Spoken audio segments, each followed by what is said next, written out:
Bonjour chers élèves, on est toujours dans la continuité du programme d'économie et organisation administrative des entreprises.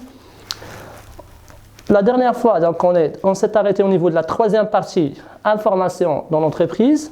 On avait traité la dernière fois la recherche d'informations et les différentes sources utilisées par l'entreprise pour rechercher son information. Et deuxièmement, quels sont les moyens qui sont utilisés pour le classement de cette information. Aujourd'hui, on va aborder le troisième chapitre intitulé « Structure et codification de l'information ». Donc, l'objectif de ce cours, ou les objectifs plutôt, sont premièrement d'identifier les différents éléments qui composent une information et deuxièmement, de pouvoir codifier l'information en utilisant les différentes méthodes. Donc, pour le faire, on va adopter le plan suivant. Premièrement, on va essayer de s'intéresser à la structure d'information, ça veut dire quels sont les éléments qui composent une information. Deuxièmement, aux méthodes utilisées pour codifier l'information. Donc, ces méthodes, on va diviser en deux catégories. Codification fonctionnelle d'abord et la codification technologique ensuite.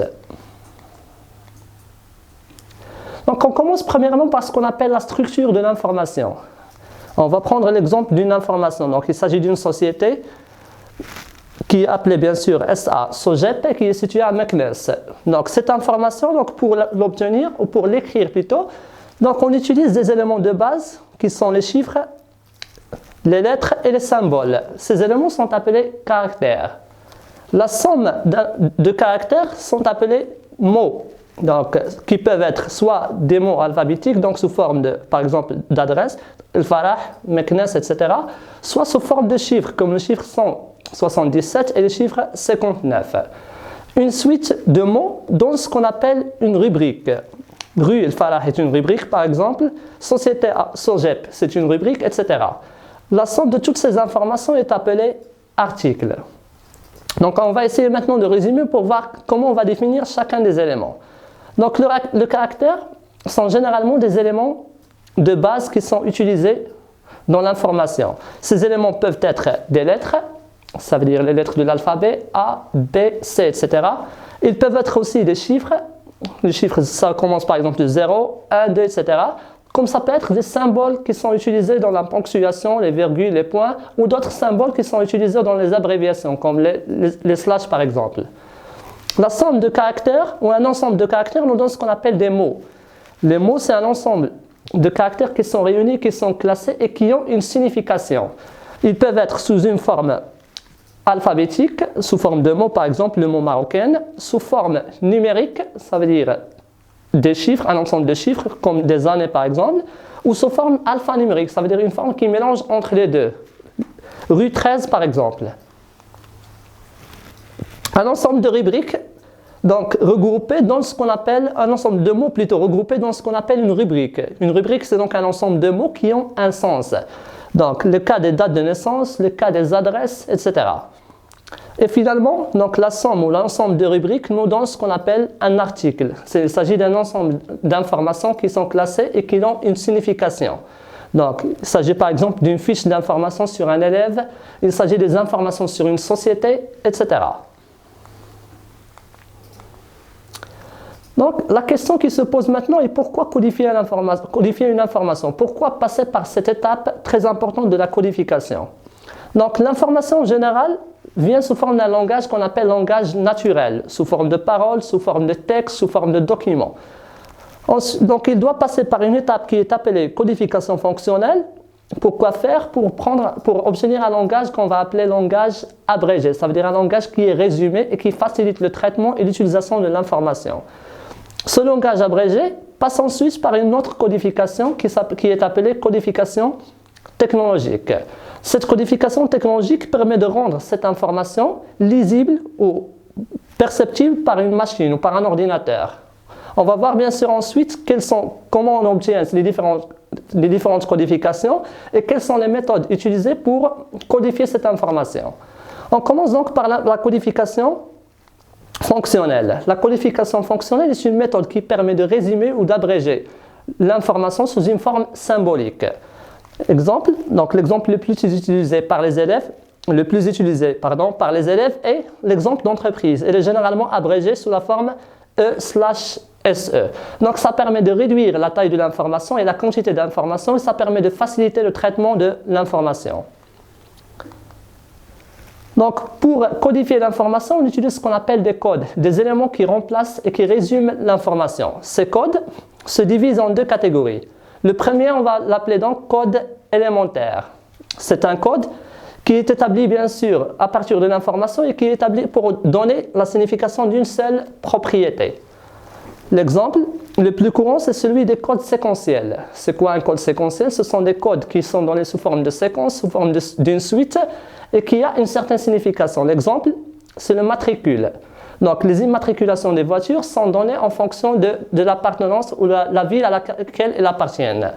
Donc ces codes sont généralement simples, ils sont très clairs, mais ils ont bien sûr la limite d'être non significatifs. Si on les lit tout seul, de manière indépendante, ils n'ont aucune signification. Deuxièmement, ce qu'on appelle un code significatif descriptif, c'est un code qui signifie et qui décrit quelque chose, qui décrit une particularité. Le cas le plus courant, c'est celui des tailles. Donc, par exemple, lorsque je parle d'une taille M, d'une taille L ou d'une taille par exemple XL, ça veut dire que ça reflète un ensemble de propriétés relatives à la personne qui est concernée. Deuxièmement, ce qu'on appelle un code significatif mnémonique. Un code significatif mnémonique, ça veut dire un code qui est facile à mémoriser, ça veut dire qu'il renvoie à la mémoire. C'est le code généralement des monnaies. Par exemple, la monnaie du Maroc est symbolisée au niveau international MAD. Le dollar est symbolisé USD, etc. Ces deux codes ont la particularité, bien sûr, d'être significatifs. Ça veut dire qu'ils ont une certaine signification, qu'ils sont faciles à mémoriser, mais en même temps qu'ils sont insuffisants. Si on les lit de manière indépendante, donc ils sont insuffisants. Par exemple, lorsqu'on parle de la taille, donc inutile de dire la taille si on ne s'intéresse pas à la personne ou on ne s'intéresse pas aux vêtements, par exemple. Deuxième type de codification, ce sont des codes complexes ou la codification complexe. La codification complexe, c'est une codification qui trace ou qui donne la signification de plusieurs propriétés à la fois. Le premier code, ce sont les codes généralement utilisés dans les magasins commerciaux qu'on appelle codes juxtaposés ou articulés. C'est un code qui reflète plusieurs propriétés en même temps. L'exemple le plus courant, c'est celui des codes barres. Le code barre, c'est un code qui est composé de 13 chiffres. Chacun des chiffres, bien sûr, il a une signification. Le premier, c'est celui du pays. Les 5 suivants, ce sont le symbole du fabricant ou le numéro du fabricant. Les 6 suivants, c'est un numéro de produit. Et le dernier, c'est un élément qui concerne le centre commercial lui-même, c'est un élément de contrôle. Par exemple, pour représenter un ensemble d'informations, pour dire par exemple le shampoing X qui est produit par la société Alpha, qui est située dans la ville de Casablanca au Maroc. Donc, je vais dire toute cette information en écrivant un seul numéro composé de 13 chiffres. Ces codes ont la particularité d'être bien sûr clairs, non ambigus, mais ils sont généralement très lourds et très difficiles à mémoriser. Donc, on ne peut pas mémoriser par exemple tous les codes des produits qui sont composés de 13 chiffres. Deuxième catégorie de codes complexes, ce qu'on appelle les codes hiérarchisés. Ce sont des codes qui sont bien sûr une certaine logique dans le classement. Donc, les codes les plus utilisés ou les plus utilisés par les élèves sont généralement les codes du plan comptable.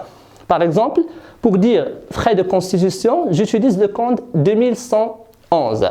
Le premier chiffre, il fait référence à la classe à laquelle appartient ce compte. Le deuxième chiffre à la rubrique, le troisième au poste. Et le quatrième, bien sûr, fait référence au compte utilisé. Donc, au lieu de dire toute une phrase pour dire, par exemple, vente de marchandises, je vais la remplacer par un code 7111.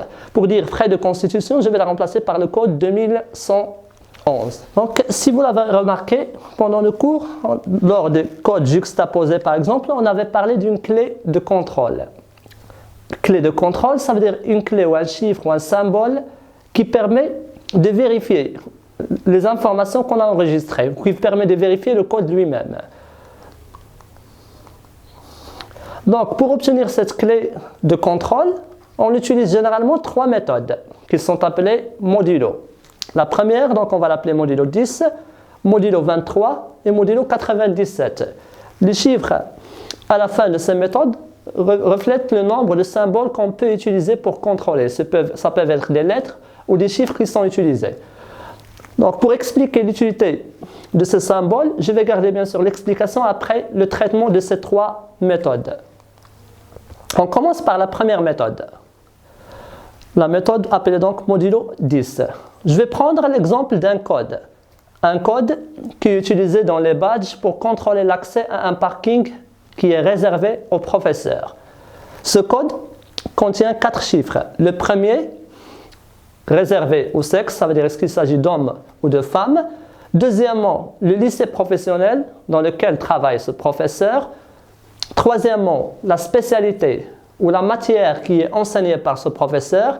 Et finalement, donc, on a laissé une petite case pour la clé de contrôle. Donc, pour obtenir cette clé de contrôle, selon la méthode modulo 10, on passe par 2 étapes. La première, dans laquelle on multiplie chacun des chiffres du code dans 1 ou 2 en fonction de son rang. Est-ce qu'il s'agit d'un rang impair ou pair? On commence de la droite vers la gauche. Le chiffre 4, par exemple, son rang c'est 1. Il s'agit d'un chiffre impair. Donc on le multiplie fois le chiffre 1. Le deuxième, c'est un chiffre bien sûr impair, c'est un chiffre pair. Donc on le multiplie fois 2. Et ainsi de suite. Donc 1, 2, 1, 2, etc. Donc le produit de ces chiffres est ensuite donc, regroupé. Donc on fait la somme de ces chiffres pour obtenir ce qu'on appelle une clé ou ce qu'on appelle la somme. Donc cette somme est ensuite, dans la deuxième étape, retranchée de la dizaine la plus proche. Par exemple, pour le chiffre 13, la dizaine supérieure la plus proche est le chiffre 20. Donc la différence entre les deux chiffres nous permet d'obtenir la clé de contrôle, qui est ici le nombre 7. Donc, souvenez-vous très bien de ces 2 étapes. La première, donc, il s'agit de multiplier les chiffres fois les valeurs 1 et 2, en commençant par la droite. Et dans la deuxième, on essaie de retrancher le résultat obtenu de la dizaine la plus proche. Par exemple, si on a le chiffre 27, la dizaine la plus proche, c'est 30. 49, la dizaine la plus proche, c'est 50, et ainsi de suite. Deuxième méthode, ce qu'on va appeler méthode modulo 23. On va reprendre toujours le même exemple, ça veut dire le code d'autorisation pour accéder au parking. Pour obtenir le code, on passe toujours par 2 étapes. La première, dans laquelle on divise le code par le chiffre 23. 23 qui est le nombre de codes qu'on va utiliser. Donc ici, il ne doit pas utiliser le décimal. Ça veut dire qu'on ne doit pas prendre les chiffres avec la virgule, car on est intéressé par le reste de la division. Ici, par exemple, le reste de la division, c'est le chiffre 14. La deuxième étape consiste à rechercher le chiffre parmi les lettres de l'alphabet. Par exemple, ici on a mis déjà les lettres de l'alphabet et on les a numérotées de 0 jusqu'à 22. Vous allez me dire bien sûr que les lettres de l'alphabet comptent 26 lettres. Donc, on a supprimé 3 de ces lettres. Pourquoi? Parce qu'ils ressemblent généralement à des chiffres. On a supprimé la lettre S parce qu'il ressemble au chiffre 5. On a supprimé la lettre O parce qu'il ressemble à 0. Et on a supprimé aussi la lettre I parce qu'il ressemble au chiffre 1. Donc, on recherche le reste de la division parmi les lettres de l'alphabet. Ici, par exemple, la lettre numérotée 14, c'est la lettre Q. Donc, on va dire que la clé de contrôle du chiffre 2314 est la lettre Q. Troisième méthode utilisée, appelée méthode modulo 97, passe par le même principe avec un petit changement. Donc, il s'agit de diviser le code par le chiffre 97. Le reste obtenu, le reste de la division, ici c'est 83, est ensuite retranché du chiffre 97. Donc, la solution est donc la clé de contrôle qu'on recherche. Ici, par exemple, on a retranché 83 du chiffre 97 pour obtenir la clé de contrôle qui est 14. Donc, comme j'ai dit, le chiffre 97 signifie que les codes utilisés sont au nombre de 97. Donc, pourquoi utiliser une clé de contrôle? La clé de contrôle, donc, généralement composée de 13 chiffres, lorsqu'elle est utilisée par quelqu'un, donc par exemple dans un magasin commercial, il y a les gens qui notent, qui enregistrent les marchandises à l'entrée, les gens qui, bien sûr, les responsables de caisse qui notent parfois les chiffres ou les codes des marchandises pour connaître le prix.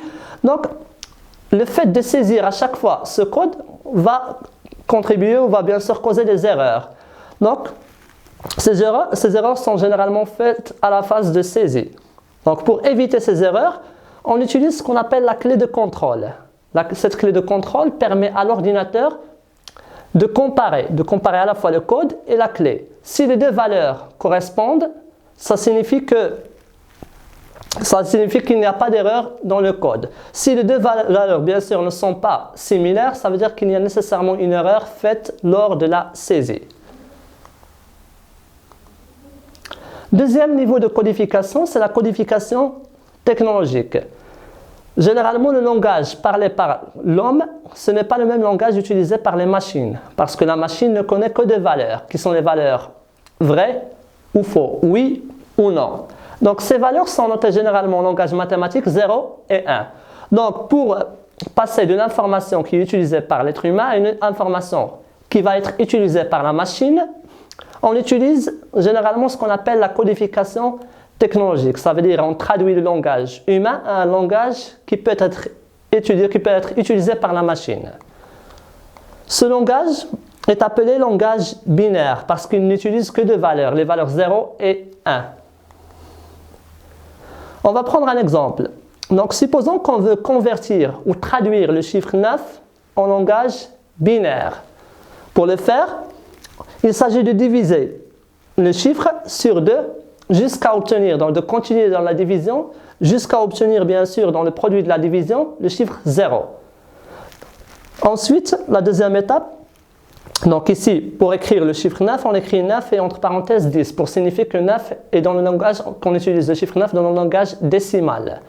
Pour obtenir sa valeur dans le langage binaire, donc on reprend les restes de la division.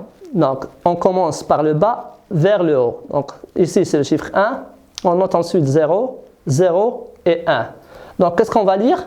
9 en langage décimal est équivalent à 1001 en langage binaire. Passons maintenant à l'opération inverse. Ça veut dire si on cherche à passer du langage binaire vers le langage décimal. Dans ce cas, on va reprendre le même exemple. La valeur, bien sûr, utilisée était de 1001. Pour passer au langage décimal, donc qu'est-ce qu'on doit faire? On va commencer de la droite vers la gauche en multipliant chacun des chiffres fois le chiffre 2 à la puissance 0, 1, 2 et ainsi de suite. Le chiffre 1, le premier chiffre à droite est multiplié fois 2 à la puissance 0. Le deuxième fois 2 à la puissance 1. Troisième fois 2 à la puissance 2 et ainsi de suite. La somme des résultats obtenus nous permet d'obtenir ce qu'on appelle le chiffre décimal. Ici, 1001 en langage binaire est équivalent à 9 en langage décimal. Donc, pour simplifier, on utilise généralement une table dans laquelle on résume les différentes puissances du chiffre 2. Par exemple, ici de 2 à la puissance 0 jusqu'à 2 à la puissance 9 pour simplifier le travail. Donc, avant de vous dire au revoir, je vous rappelle que la séquence prochaine sera notée bien sûr la collecte et saisie d'informations. Tandis que les exercices, bien sûr, on va les traiter dans une séquence qui sera dédiée aux exercices et à leur correction. Merci pour votre attention.